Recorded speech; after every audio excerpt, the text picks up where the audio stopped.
Now, a good way to practice using your paddle is to do what's called sculling. Sculling is where you skim the paddle blade on top of the water. As you're doing this, imagine you're trying to spread butter on toast.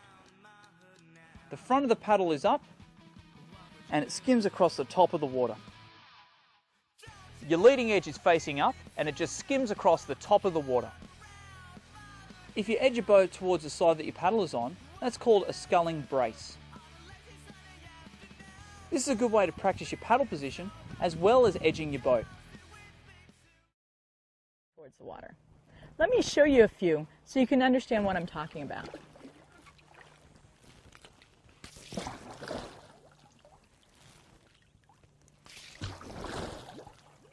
And a low brace.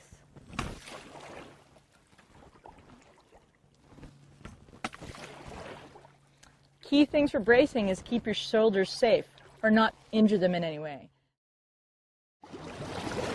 So with the hand of God, that incapacitated person dropped the paddle in the middle, reach across to the spray skirt, and then right them. At this point, you want to take a good hold of their PFD to make sure they're stable.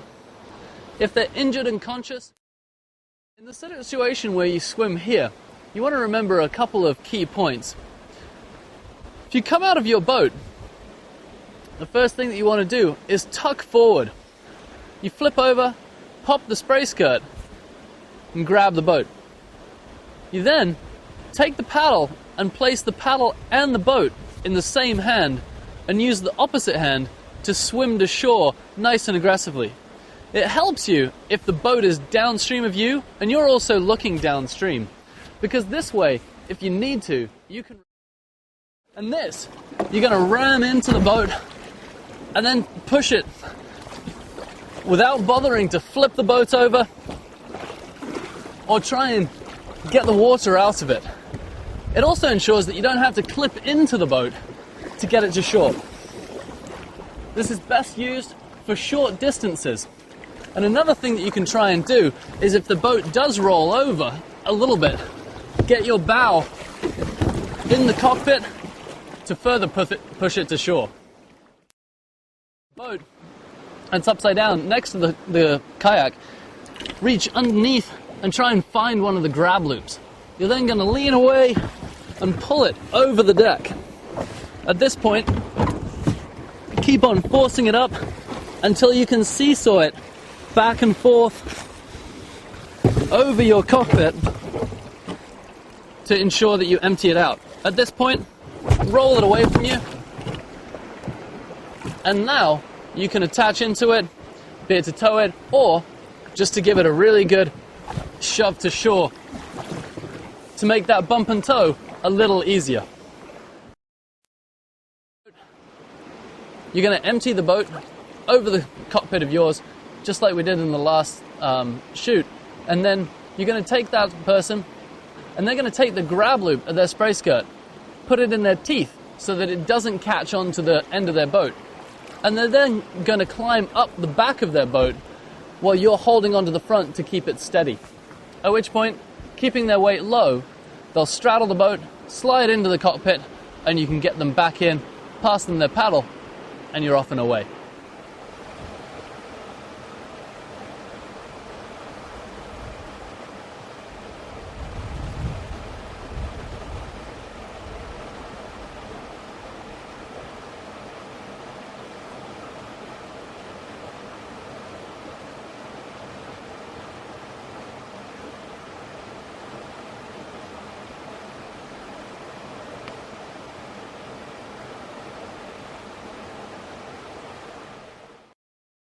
As someone approaches the boat, you're going to go, "Hey, you okay? All right, what I'm going to get you to do, grab onto the back." Once you've got them in this position, with their body fully in the water and they're grabbing on, it's going to be fairly hard work for you to tow them. So what you're going to need to do is get them to move up onto the back of the boat. So pull up, reach further up and get your chest up on the back of the boat. Okay, that's it. And then encourage them to kick. Kick, kick, kick. This is going to be a lot easier for you to tow the boat around and get that swimmer to shore. Be aware that they could make you unstable, and if they do, you're going to have to ask them to get off. Help me! Back away a little bit. Okay, that's it. Okay, I want you to grab it calmly. Okay, now wrap your legs around the boat. Come up. And this way, I'm able to make eye contact with them the whole time. Now, because they're on the bow of the boat, I won't be able to run down through things forward, and I maybe have to be prepared to back up down through anything to protect the swimmer. Neck and the shoulder. This way, it gives you a brace to pull against and then draw into the side of the boat. You can spin, take yourself back to where you came, and with a little bit of practice, by drawing in before you do, you can go forward.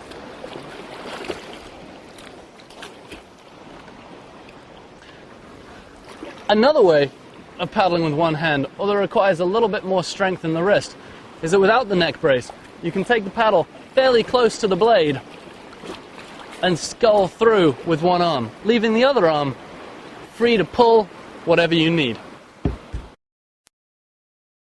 If you ever have to deal with an unconscious victim, they're usually floating upside down, so roll them over as quickly as you can to make sure their airway's clear. Once you've done this, it's really important to get them on the back and hold them by the back of the PFD. This is not something that's going to be particularly easy to do, as they're completely dead weight at this point. But maintaining their airway is the most important thing that you can do. If you absolutely have to, although I'd highly encourage you not to, using your tow line may be the only option of getting them to shore. But once you've got this hands-on, take the other paddle and side stroke to move them around. And try and maintain that airway as long as possible. If at any point you're going through rocky areas, try and get them nice and high and lift them up onto the deck if you can. And then you're going to grab them through the shoulder straps of the life jacket or over the chest and have them on your side. At this point, you're then going to be underneath them with them on your hip, and you can use this other arm to side swim to shore with. Again, make sure that when you're swimming, you're facing downstream.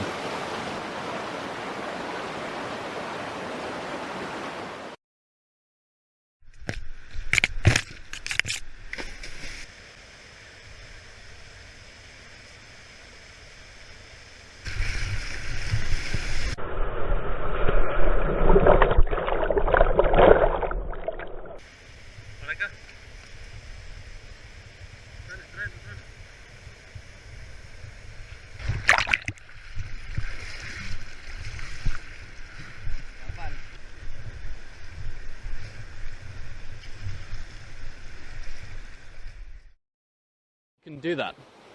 If a swimmer is coming down this section of water, then you want to get the rope to them as quickly as possible. If, however, you don't, then you want to consider a couple of options and make sure that you know what's downstream of you.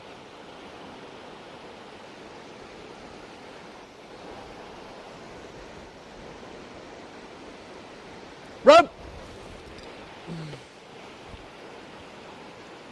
In this instant, the swimmer's being swung towards the underwater rock, so I can let out some rope so that she swings in below the boulder, and that way she doesn't hit herself too hard. I can then slowly maneuver her into a position that's going to be more fitting to get her out of the water. The swimmer. So if you can encourage the person to keep a hold of it, then that would probably be best. However, if you have to end up dealing with it, there's a couple of simple ways that make it a lot more efficient. One is to just tuck it lengthways along your boat, and then under your PFD, you can sort of lay over it to keep it there as you paddle. This does leave this back blade out a little far, so it can catch some water though. Often not the best situation. If you've got big hands and the paddles fit together nicely, then placing them together and holding them like that will give you the ability to paddle well with both paddles. If, however, they're at different angles, or one is a bent shaft or particularly different shaped, then that's not going to work so well. And that leaves you with the final option, which is the javelin toss. And this is good if you've got a good throwing arm and you just want to get the paddle into that eddy. Take the paddle that you're trying to rescue and get rid of it. You can put it on the upstream side and lean off it if you need to stop your head from going underwater. Once you make sure that you're stable, you then want to start working your way off as quickly as possible. And if that means jiggling a little bit, do that. Or pushing with the paddle to get yourself out of the pin. You may have to come off backwards, you may be able to get off forwards. Depends on the situation. But if something doesn't work, boat and reach up and see if you can grab a grab loop and start hauling it off. Sometimes this may mean getting your boat out into the current to create extra drag, and that will pull the kayak off as well.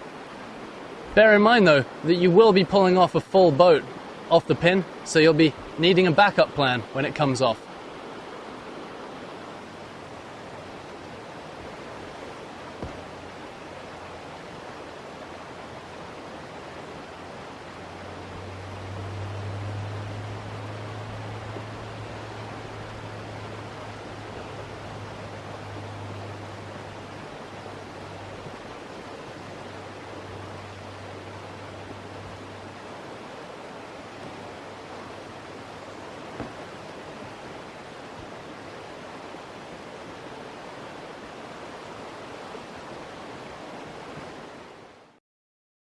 It's a really good idea to keep this in a pocket, because that way this cord is close to your body, it's less likely to get snagged on.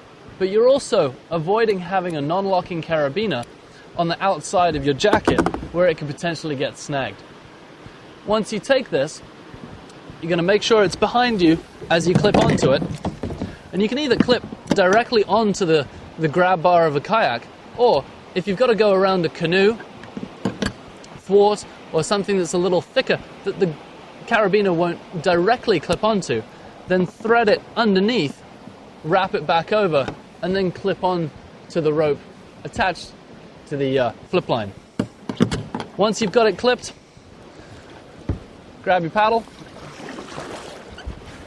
and you can be pretty maneuverable towing the kayak.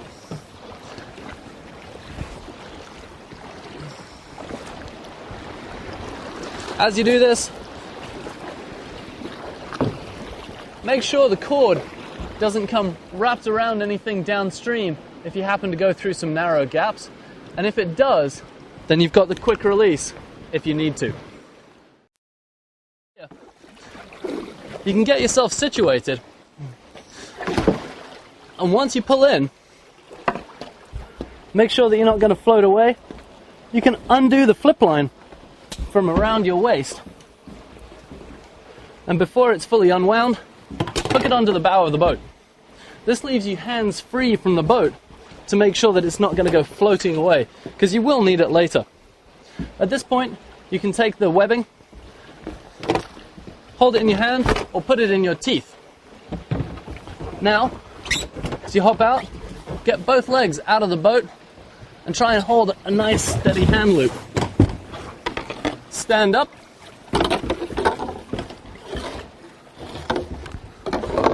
Make sure your paddle's not going anywhere.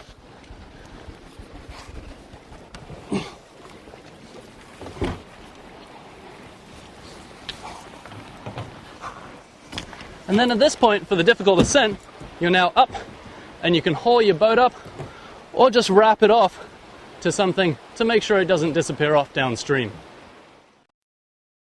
Tip blocks or any sort of ascender device. When tying this, you want to make sure that the barrel knot is in the middle of the loop when you do this.